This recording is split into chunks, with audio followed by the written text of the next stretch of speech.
Hello दोस्तों, आज हम हमारी दुनिया कक्षा 7 और भाग 2 से हम लोग 40 प्रश्नों का सेट लेकर आए हैं जो परीक्षा की दृष्टि से अत्यंत ही महत्वपूर्ण है, जो एससीईआरटी और एनसीईआरटी पैटर्न पर आधारित है।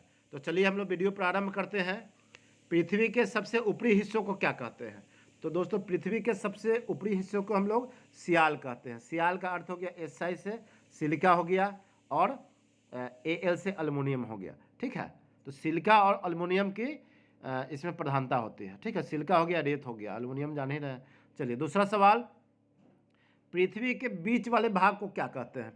पृथ्वी के बीच वाले भाग को, ऊपरी भाग को सिलिका कहते हैं, तो बीच वाले भाग को क्या कहते हैं? सीमा कहते हैं। सीमा का अर्थ हो गया एस आई से सिलिका हो गया, एम ए से क्या हो गया? मैग्नीशियम हो गया, एम ए से मैग्नीशियम हो गया। तो इसमें सिलिका और मैग्नीशियम धातु की प्रधानता होती है। ठीक है, चलिए अगला सवाल, तीसरा सवाल, पृथ्वी के सबसे निचले भाग को क्या कहते हैं? तो सबसे ऊपरी भाग को सियाल कहते हैं, बीच वाले भाग को सीमा कहते हैं और सबसे निचले भाग वाले भाग को निफे कहते हैं। तो निफे हो गया, एन आई से निकेल हो गया, ठीक है, और एफ ई से फेरस हो गया। निकेल और फेरस खनिज की यहाँ इस भाग में प्रधानता होती है। चलिए अगला सवाल, चौथा सवाल, पृथ्वी के नीचे की ओर जाने पर, पृथ्वी के नीचे की ओर जाने पर कितने मीटर की गहराई पर 1 डिग्री सेंटीग्रेड तापमान बढ़ जाता है? तो दोस्तों इसमें उल्टा होता है। जब पृथ्वी के जो ऊपर जब जाते हैं तो क्या होता है? वो तापमान घटता है, 165 डिग्री पर 1 डिग्री घटता है। और यहाँ पर पृथ्वी के नीचे जब जाते हैं तो हम लोग 32 मीटर जब जाते हैं तो क्या होता है? 1 डिग्री तापमान बढ़ जाता है, यहाँ उल्टा होता है। ठीक है, तो राइट आंसर हमारा बी हो जाएगा। चलिए अगला सवाल, पांचवा सवाल, चट्टानें कितने प्रकार की होती हैं? तो दोस्तों चट्टानें 3 प्रकार की होती हैं। कौन कौन होती हैं? आग्नेय चट्टानें, अवसादी चट्टानें और रूपांतरित चट्टानें। तो राइट आंसर हमारा नंबर ए हो जाएगा। चलिए अगला सवाल, छठा सवाल, अवसादी चट्टानों में कौन कौन से खनिज पाए जाते हैं? तो दोस्तों अवसादी चट्टानों में कोयला, बॉक्साइट और जिप्सम आदि पाया जाता है। तो राइट आंसर क्या हो जाएगा? नंबर ए हो जाएगा। चलिए अगला सवाल, सातवां सवाल, ताजमहल संगमरमर से बना है, ये सभी हम लोग जानते हैं। यह किस प्रकार के चट्टानों से बना है? तो ये जो है रूपांतरित चट्टानों से बना है। नंबर सी इसका राइट आंसर हो जाएगा। संगमरमर किस प्रकार के चट्टानों से बना हुआ है? तो रूपांतरित चट्टानों से बना हुआ है। चलिए आठवां सवाल, भूप्रपट्टी में विभिन्न प्रकार की छोटी एवं बड़ी आकृति किंतु कठोर संरचनाएं होती हैं, जिनको क्या कहा जाता है? तो उनको हम लोग क्या कहते हैं? प्लेट कहा जाता है। नंबर ए राइट आंसर क्या हो जाएगा? Number A plate. चलिए अगला सवाल, नौवां सवाल, पृथ्वी की अपनी सतह पर प्लेटों के आपसी टकराहट के कारण कौन सी घटना होती है? तो ये घटना जो होती है वो ज्वालामुखी विस्फोट भी नहीं होती है, ज्वार भाटा वगैरह तो नहीं होती है, वो समुद्र से संबंधित है। हाँ, लेकिन ये क्या हो जाएगा? भूकंप। पृथ्वी की अपनी सतह पर प्लेट जब आपसी जब टकराहट होता है तो ऐसी स्थिति को हम लोग क्या कहते हैं? भूकंप होती है। और भूकंप में क्या होता है? धरती जो है वो कांपने लगती है। चलिए ठीक है, 10वां सवाल, बिहार में अब तक का सबसे बड़ा भूकंप कब आया था? स्वतंत्रता से पहले आप लोग सुनते होइएगा बड़े बुजुर्गों से कि 1934 ईस्वी में बहुत भारी भूकंप आया था, जिसमें बहुत सारे लोग मर गए थे। उसमें बिहार में काफ़ी मात्रा में लोग मर गए थे। लोग कहते हैं कि बड़ी मात्रा में अंदर से लाख रावा वगैरह जो है वो और पानी निकलना स्टार्ट हो गया था। चलिए तो राइट आंसर क्या हो जाएगा हमारा? Number C. अत्यंत महत्वपूर्ण है क्वेश्चन ये। चलिए 11वां क्वेश्चन, भूकंप की तीव्रता किस यंत्र से मापी जाती है? हाइग्रोमीटर से भी नहीं, लैक्टोमीटर से भी नहीं, नैनोमीटर से भी नहीं, तो ये सिस्मोग्राफ से भूकंप की तीव्रता जो है वो मापी जाती है। चलिए अगला सवाल, 12वां सवाल, भूप्रपट्टी के नीचे वह स्थान जहाँ कंपन शुरू होता है वो क्या कहलाता है? तो दोस्तों उसको हम लोग उद्गम केंद्र बोला जाता है। जो कोई चीज़ शुरू होता है तो उद्गम केंद्र ही ना होता है, तो उद्गम केंद्र बोला जाता है। चलिए 13वां सवाल, हिमालय एवं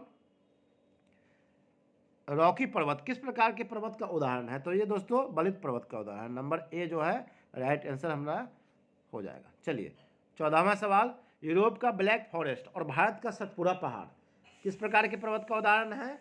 तो ये दोस्तों भ्रंशोस्त पर्वत का उदाहरण है। किस पर्वत का उदाहरण है? भ्रंशोस्त पर्वत का उदाहरण है। नंबर सी राइट आंसर हो जाएगा। चलिए दोस्तों, वीडियो बनाने में काफ़ी समय लगता है। देखिए कि एक एक सवाल को हम नोट किए हैं और बुक से लाए हैं, तो थोड़ा सा लाइक और शेयर कर दीजिएगा इसको, ताकि हमें हौसला मिले और लोगों तक इसका फायदा पहुंचे। चलिए 15वां सवाल, निम्न में से कौन ज्वालामुखी पर्वत के उदाहरण है? तो ज्वालामुखी पर्वत के उदाहरण है जापान का फ्यूजियामा, और एक और जोड़ लीजिएगा, अफ्रीका का किलिमंजारो भी जो है वो ज्वालामुखी पर्वत के उदाहरण है। तो राइट आंसर क्या हो जाएगा हमारा? नंबर ए हो जाएगा। चलिए अगला सवाल, 16वां सवाल है, अरावली पर्वत, भारत का अरावली पर्वत एवं पारसनाथ की पहाड़ी किस प्रकार के पर्वत के उदाहरण है? तो ये हमारा जो है अवशिष्ट माने होता है कटा छटा, ऐसे पर्वत को कटा छटा भी बोला जाता है। तो क्या हो जाएगा? अवशिष्ट पर्वत के उदाहरण है। तो राइट आंसर क्या हो जाएगा? नंबर ए हो जाएगा। 17वां सवाल, समान ढाल एवं समतल भूमि वाले क्षेत्र को क्या कहते हैं? तो क्या कहते हैं दोस्तों? तो ऐसे जगह को क्या बोला जाता है? मैदान बोला जाता है। नंबर बी हमारा राइट आंसर हो जाएगा। चलिए अगला सवाल, 18वां सवाल, पृथ्वी के चारों ओर स्थित वायु का घेरा जो पृथ्वी की गुरुत्वाकर्षण शक्ति के कारण इससे जुड़ा हुआ है, क्या कहलाता है? तो ये दोस्तों क्या कहलाता है? वायुमंडल कहलाता है। क्या कहलाता है? वायुमंडल कहलाता है। तो राइट आंसर क्या हो जाएगा? नंबर ए हो जाएगा। चलिए अगला सवाल, 19वां सवाल इस प्रकार है, गुब्बारे में कौन सी गैस भरी जाती है? तो एक कॉमन क्वेश्चन है, ये आप लोग भी बता सकते हैं। ऑक्सीजन तो भरी जाती नहीं है, हाइड्रोजन भी नहीं भरी जाती है, हीलियम भी भरी नहीं जाती है। तो दोस्तों ये जैसे आप मुंह से फुलाते हैं, गुब्बारे क्या करते हैं? मुंह से फुलाते हैं या फिर पंप से भरते हैं, तो वो जो है कार्बन डाइऑक्साइड गैस होता है। कौन सा गैस होता है?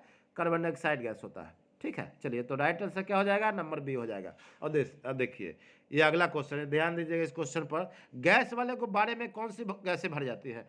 इससे पहला क्वेश्चन जो था हमारा, इससे पहला क्वेश्चन था क्या था? गुब्बारे में कौन सी गैस भरी जाती है? तो कार्बन डाइऑक्साइड। ये जो क्वेश्चन हमारा है कि गैस वाले गुब्बारे में, दोनों में अंतर समझ लीजिए, गैस वाले गुब्बारे में कौन सी गैस भरी जाती है? तो गैस वाले गुब्बारे में हाइड्रोजन गैस भरी जाती है, जो ऊपर की तरफ जाती है।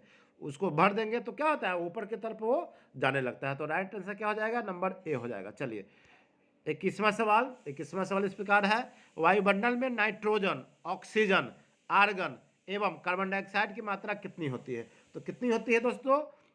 तो चलिए नाइट्रोजन के हम लोग जानते हैं 78.03% होता है, ऑक्सीजन के 20.99%, आर्गन 0.94% और कार्बन डाइऑक्साइड की मात्रा 0.03%। तो राइट आंसर हमारा क्या है? ए हो जाएगा। राइट आंसर क्या होगा हमारा? ए हो जाएगा। चलिए ए हो जाएगा राइट आंसर। 22वां सवाल, ग्रीन हाउस गैस कौन सी गैस है? तो ग्रीन हाउस गैस कौन सी है दोस्तों? तो हमारा जो है CO2 और CFC है। तो CO2 कौन सा गैस होता है? कार्बन डाइऑक्साइड गैस होता है। और CFC क्लोरोफ्लोरोकार्बन, जो फ्रिज वगैरह में वो गैस होती है। जो क्लोरोफ्लोरो जो होता है गैस, वो क्या करता है? ओजोन परत को भी नुकसान पहुंचाता है। तो राइट आंसर हमारा क्या हो जाएगा? नंबर बी हो जाएगा। चलिए अगला सवाल, 23वां सवाल है, भोजन बनाने की क्रिया में पौधे कौन सी गैस वायुमंडल से लेते हैं? कौन सी गैस लेते हैं? ऑक्सीजन लेते हैं या कार्बन डाइऑक्साइड लेते हैं, आर्गन लेते हैं या हीलियम लेते हैं? तो दोस्तों जब पेड़ पौधे जो है वो भोजन जब बनाते हैं तो उस प्रक्रिया में जो है वो CO2 गैस लेते हैं, यानी कार्बन डाइऑक्साइड गैस लेते हैं। और जितनी मात्रा में कार्बन डाइऑक्साइड गैस वायुमंडल से लेते हैं, वातावरण से लेते हैं, उतनी मात्रा में वो CO2 गैस छोड़ देते हैं। तो कितने भला का काम करते हैं पेड़ पौधे। तो पेड़ पौधे हम लोग को क्या करना चाहिए? लगाना चाहिए कि नहीं? चलिए अगला सवाल, 24वां सवाल है, प्रकाश संश्लेषण के पश्चात पेड़ पौधे कौन सी गैस छोड़ते हैं? तो अभी हमने बताया कि जब प्रकाश संश्लेषण की क्रिया जब होती है, उस क्रिया में पेड़ पौधे जो है वो कार्बन डाइऑक्साइड गैस लेते हैं, है ना। लेकिन वो जब जब जब वो प्रकाश संश्लेषण क्रिया जब समाप्त हो जाती है, उसके पश्चात वो क्या करते हैं? ऑक्सीजन गैस वो वायुमंडल में छोड़ देते हैं। ठीक है, तो देखिए कितना भला के काम करते हैं। वही गैस हम लोग क्या करते हैं? वो सांस लेते हैं। तो इसका परसेंटेज भी कितना होता है? अभी हमने बताया था 20.99% जो है वो वायुमंडल में ऑक्सीजन की मात्रा होती है। ठीक है, अगला सवाल, 25वां सवाल है, वायुमंडल का विस्तार पृथ्वी की सतह से कितने किलोमीटर तक है? तो दोस्तों ये इसका राइट आंसर क्या हो जाएगा? आप लोग बताएं कितना हो जाएगा? ये इसका राइट आंसर हो जाएगा 1000 किलोमीटर तक। कितना? 1000 किलोमीटर तक जो है कि ये टास्क लिखा गया है तक होगा, है ना। 1000 किलोमीटर तक जो है वो वायुमंडल का विस्तार पृथ्वी की सतह से है ऊपर तक। ठीक है, राइट आंसर क्या हो जाएगा? नंबर बी हो जाएगा। 100 और 1000 में कंफ्यूज नहीं होइएगा। चलिए अगला सवाल, 26वां सवाल। 26वां सवाल है वायुमंडल की परतों का सही क्रम क्या है। तो वायुमंडल की सही परत, सही इसका क्रम क्या है। क्षोभ मंडल होगा, उसके बाद समताप मंडल होगा, उसके बाद मंद मंडल, फिर बाह्य मंडल, उसके बाद बहिर्मंडल। तो बहिर्मंडल, अब देखो इसको अंग्रेजी नाम ही जान लीजिए दोस्तों। TR2 में, TRE2 BPSC TRE2 में क्वेश्चन पूछा था। ये क्वेश्चन पूछा था, सोशल साइंस से था। वो क्षोभ मंडल न लिख के ट्रोपोस्फियर लिखा था। ठीक है, तो इसको भी ध्यान रखेंगे, अंग्रेजी में ही पूछ देता है। और समताप मंडल को स्ट्रेटोस्फियर, मध्यमंडल को मेसोस्फियर, वायुमंडल को थर्मोस्फियर और बहिर्मंडल को एक्सोस्फियर कहा जाता है। तो दोस्तों इसका राइट आंसर क्या हो जाएगा, नंबर बी हमारा राइट आंसर हो जाएगा। ठीक है, इसमें कंफ्यूज नहीं होना है। चलिए अगला सवाल, 27वां सवाल। वायुमंडल की सबसे निचली परत कौन सी है। देखिए पृथ्वी की जो सबसे निचली परत होती है वायुमंडल की, उसमें क्या क्या होता है, जितने भी परिवर्तन होते हैं, जैसे वर्षा हो गया, है ना, और बहुत सारे तापमान का बढ़ना, ओलावृष्टि, मौसम का परिवर्तन, ये सब जो है वो सबसे निचले अथी में होता है, क्षोभ मंडल में होता है। क्षोभ मंडल को अंग्रेजी में ट्रोपोस्फियर भी कहते हैं, इससे ट्रोपोस्फियर भी दे देता है। ठीक है, इसलिए इसमें घबराना नहीं है, ट्रोपोस्फियर यानी क्षोभ मंडल हमारा राइट आंसर हो जाएगा। ठीक है, अगला सवाल 28वां सवाल। 28वां सवाल है मौसम संबंधित घटनाएं किस मंडल में होती है। मौसम संबंधी घटनाएं जो है, अभी अभी इससे पहले जस्ट पहले क्वेश्चन था, वायुमंडल की सबसे निचली परत ट्रोपोस्फियर, क्षोभ मंडल हम लोग मारे थे। और इसमें भी सेम क्वेश्चन है, मौसम संबंधी घटनाएं किस मंडल में होती है। तो अभी बताया हमने कि मौसम संबंधी जो भी घटनाएं होती हैं वो क्या होती है, वर्षा, है ना, ये सब किस में होती है, ये क्षोभ मंडल में या ट्रोपोस्फियर में होती है। नंबर बी इसका राइट आंसर हो जाएगा। ठीक है, चलिए अगला सवाल, 29वां सवाल। ओजोन परत किस मंडल में पाया जाता है। तो ओजोन मंडल जो होता है, ओजोन परत जो होता है वो क्या करती है, वो पराबैंगनी सूर्य की पराबैंगनी किरणों से हमारी रक्षा करती है। ठीक है, तो इसका राइट आंसर क्या हो जाएगा, समताप मंडल। समताप मंडल को स्ट्रेटोस्फियर भी कहा जाता है। अंग्रेजी भी दे दिए हैं कि आप अंग्रेजी नाम भी याद कर लीजिएगा, क्योंकि क्वेश्चन में वो पेपर में जो है वो अंग्रेजी नाम भी दिया जाता है, तो अंग्रेजी नाम भी इसका ध्यान में आप लोग रखेंगे। चलिए अगला सवाल, 30वां सवाल। कौन सा मंडल उल्का पिंडों से हमारी रक्षा करता है। कौन सा मंडल करता है दोस्तों, तो मंदमंडल। कौन सा मंडल, मंदमंडल जो है वो उल्का पिंडों से हमारी रक्षा करती है। इसकी ऊंचाई भी जान लीजिए दोस्तों, ये 80 किलोमीटर से पाया जाता है, 80 किलोमीटर से ये पाया जाता है। ठीक है, चलिए राइट आंसर क्या हो जाएगा, नंबर बी हो जाएगा। चलिए अगला सवाल, 31वां सवाल। 31वां सवाल है किस मंडल में पृथ्वी से प्रसारित रेडियो तरंगे इसी परत से परावर्तित होकर पृथ्वी पर आती है। तो दोस्तों इसका राइट आंसर हो जाएगा आयन मंडल। आयन मंडल या उसको बाह्य मंडल, घबराना नहीं, बाह्य मंडल भी इसको बोला जाता है। आयन मंडल जो है, इस मंडल में क्या होता है, वो रेडियो जो तरंगे हैं इसी परत से परावर्तित होकर पृथ्वी पर आती है, जिसके कारण हम लोग रेडियो या जो भी टीवी वगैरह जो है वो हम लोग देखते हैं। चलिए 32वां सवाल। वायुमंडल की सबसे ऊपरी परत कौन सी है। सबसे निचली परत कौन सी है, तो सबसे निचली परत जो है वो क्षोभ मंडल है, ट्रोपोस्फियर है। और सबसे निचली परत जो होती है वो क्या होती है दोस्तों, बहिर्मंडल। उसको क्या बोलते हैं, बहिर्मंडल। बहिर्मंडल होती है। ठीक है, बहिर्मंडल, ये बहिर्मंडल गलत लिखाया हुआ है, बहिर्मंडल ऐसे होगा, बहिर्मंडल, बहिर्मंडल इस तरह से होगा। ठीक है, तो चलिए ये राइट आंसर हमारा ए हो जाएगा। चलिए अगला सवाल, 33वां सवाल। 33वां सवाल है बहिर्मंडल में, वही बहिर्मंडल में कौन कौन सी गैसें मिलती हैं। तो बहिर्मंडल में मुख्यतः जो है वो हीलियम और हाइड्रोजन, जो कि हल्की होती है, हल्की गैसें ही ना पाया जाएगी सबसे ऊपर में। तो ये क्या हो जाएगा, राइट आंसर क्या हो जाएगा, नंबर ए, हीलियम और हाइड्रोजन। ठीक है, तो राइट आंसर क्या हो जाएगा हमारा, नंबर ए, चूंकि हल्की गैस होती है इसलिए वो बहिर्मंडल में सबसे ऊपरी परत में पाई जाती है। ठीक है, अगला सवाल, पृथ्वी पर कुल कितना प्रतिशत जलमंडल है। कितना प्रतिशत है, 75% है, 71% है, और क्या है 99% है, या फिर 69% है। तो हम लोग जानते हैं 71% जो है वो क्या है, जल है। 71% क्या है, वो हमारा जल है। और बाद बाकी 29% जो है वो क्या है, वो स्थल भाग है। और इसमें भी शुद्ध जल नहीं है, अधिकतर जो है खारा पानी इसमें होता है। तो 0.3% जो होता है वही पीने लायक होता है हमारा पानी, शुद्ध जल जो बोला जाता है, जो हिमसागर हिमनद में जो होता है वो सब जल जो होता है वो हमारा शुद्ध जल होता है, वो शुद्ध जल बोला जाता है, वो पीने लायक होता है। चलिए अगला सवाल, 35वां सवाल। 35वां सवाल इस प्रकार है, उपलब्ध कुल जल का कितना प्रतिशत पानी का उपयोग पीने एवं अन्य आवश्यकताओं को पूर्ति होती कर सकता है। तो अभी हमने बताया कि जीरो पॉइंट, देखिए अब कंफ्यूजिंग वाला क्वेश्चन है ये, 0.03% है, 1% है, 3% है, 0.3% है।